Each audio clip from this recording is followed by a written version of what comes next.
naman sa atin mga kapipi. So, starter sa Mitsubishi 62 to. So problema niya ayaw mag-start. So klasin ko muna.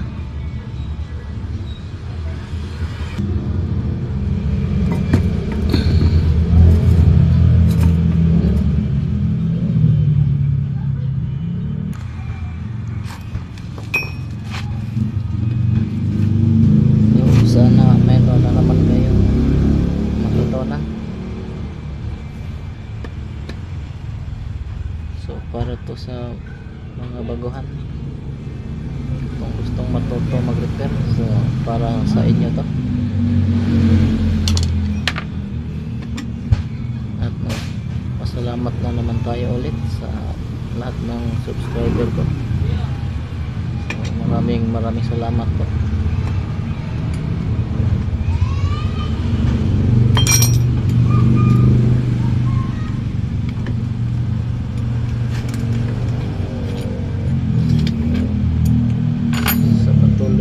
Panonood.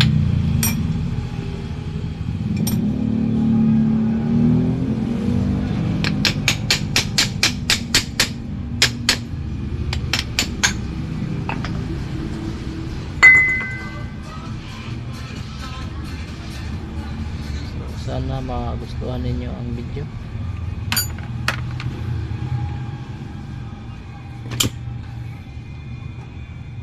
So okay pa yung carbon brush, tinignan natin. So haba pa.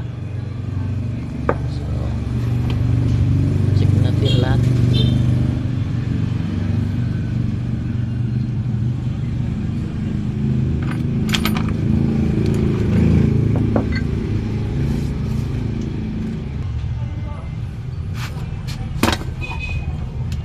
So check natin yung solenoid.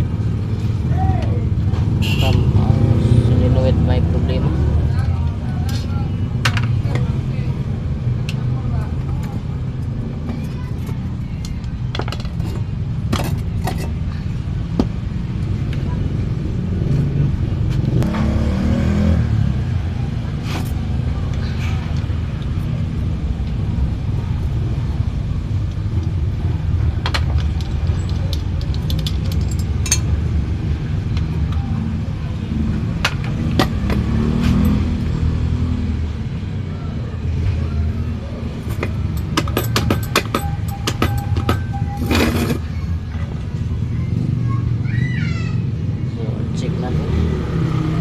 Kuha muna tayo ng supply.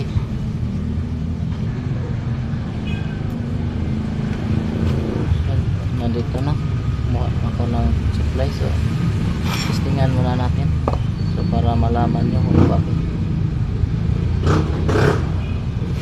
ano ang problema nito. So pag check sa solenoid, so ganun pa rin, tulak nyo lang.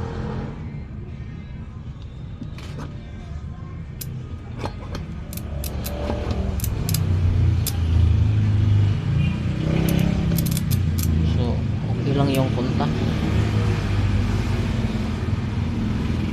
So atin naman pa pultikin kung so okay. So ano pa tayo kung ano ang sira niya. So ma-check na din natin para sure kung bakit tayo mag-start. So gamit pa rin tayo ng supply. So walang rounded. So bakit tayo mag-start? So ito ang pit coil, testingan na rin natin to.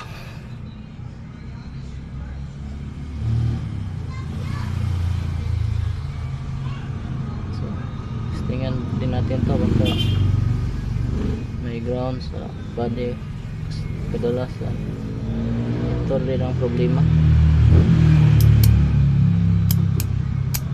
So may ground din nga itong coil nya, so dumikit na dito. itong coil niya sa ilalim.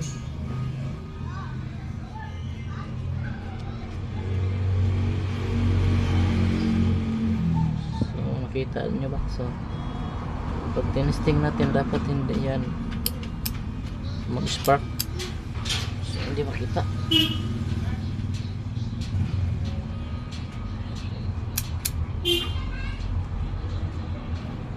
So mayroon nga,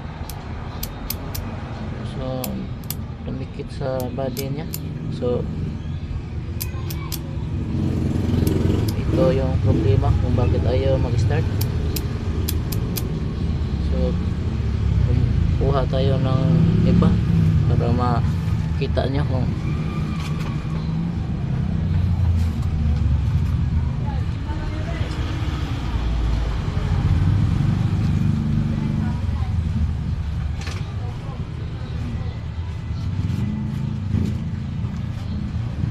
so ito yung speed coil sa Isuzu. So check natin para malaman nyo kung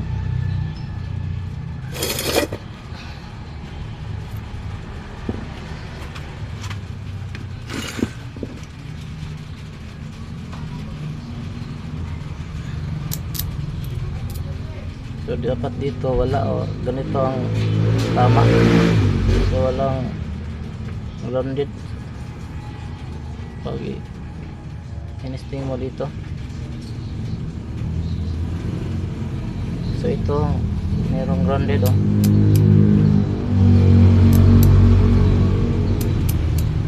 So ito ang problema niya. So sana mayroon na naman kayong natutunan. So ito wala, dito mag-spark to talaga kasi dito yung dolo niya, ito pupunta dito. Ito din mag-spark din to. Ito dalawa, pero dapat dito hindi mag-spark yan dito sa body. Ito grounded. So ito ang problema niya kung bakit ayaw mag-start. So tingnan natin kung may sayad na to. So hugasan mo na ito muna para malinis na to. So kadalasan dito sa coil niya na ground, ito may panit ito sa ilalim. So titingnan ko muna.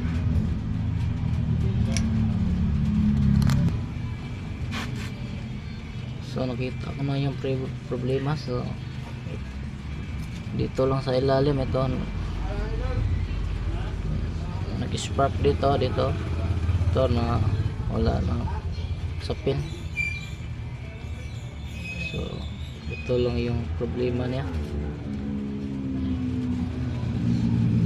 dito nag-spark.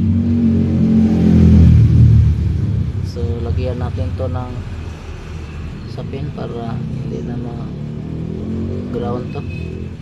So testingan muna natin, angat muna natin. Ito wala nang sapin, no?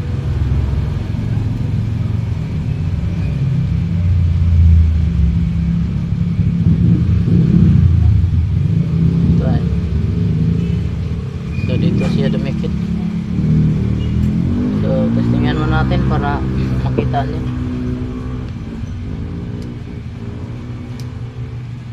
kung wala na bang grounded.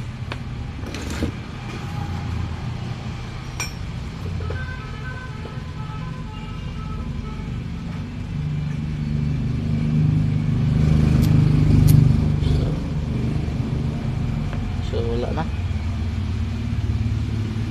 So yun lang pala ang problema. So dapat ito mag-spark na. So wala na, hindi na. So sana meron na naman kayong natutunan. So pag wala kayong nakita dito sa speed coil o sa armature, so check nyo lahat para iwas backjab tayo. So sabilan ko muna to, at lagyan ko na to ng epoxy para hindi na mahuli to.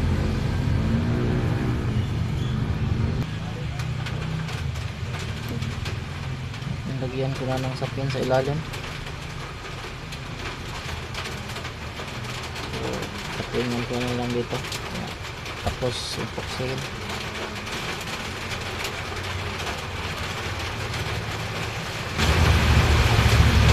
So nilagyan ko na lang ng silicone para hindi pangitin tingnan.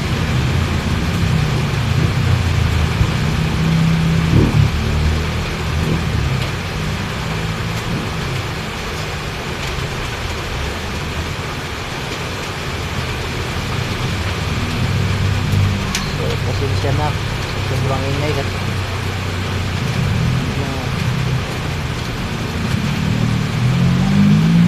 umuulan dito.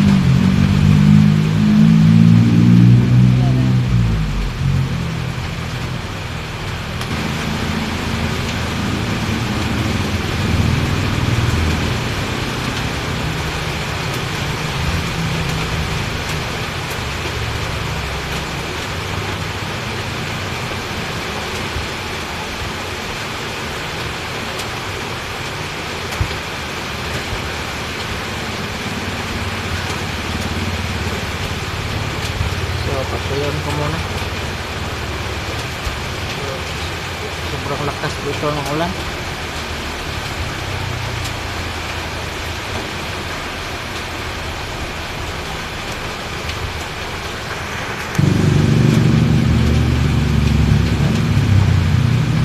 Huwag niya pong kalimutan lihaan.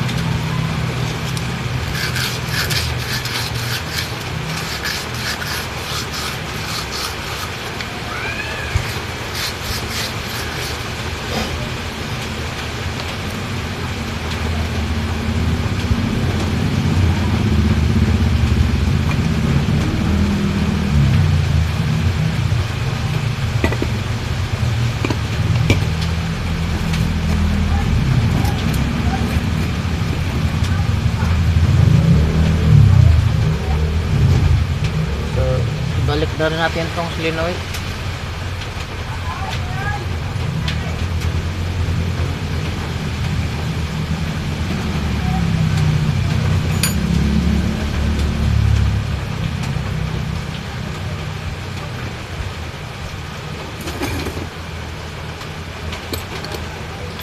Dapat share nyo dito pag symbol.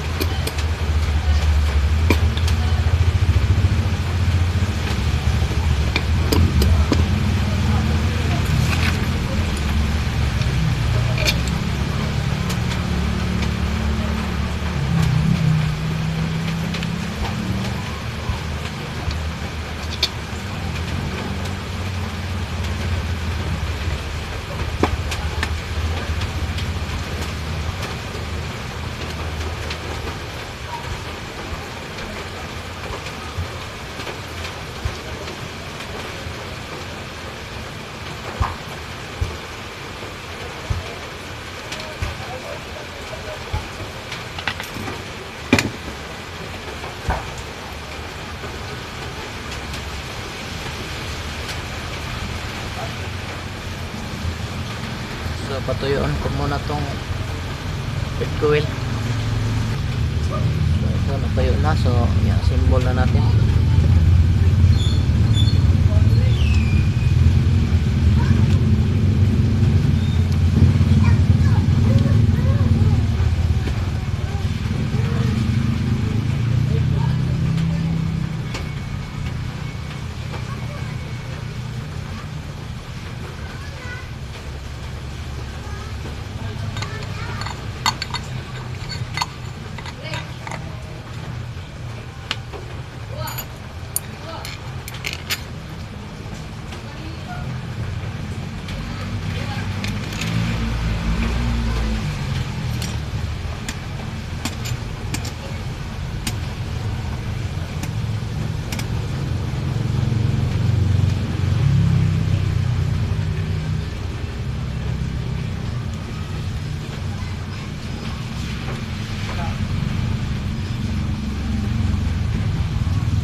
So, testingan na natin.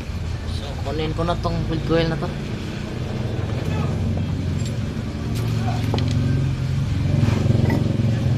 So, dito na lang natin ilagay para makita nyo.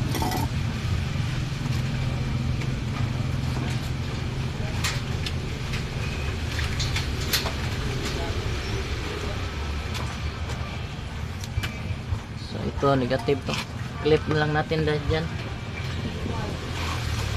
So, ikabit ko muna yung battery.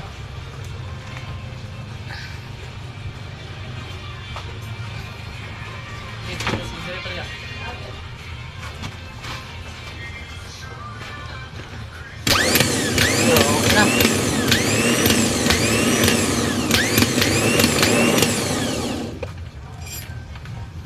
So, maraming salamat sa panonood nyo. So, hanggang dito na lang. So, sana nagustuhan nyo ang video ko. So, please subscribe and share para updated mo sa mga video na i-upload ko. Maraming salamat po.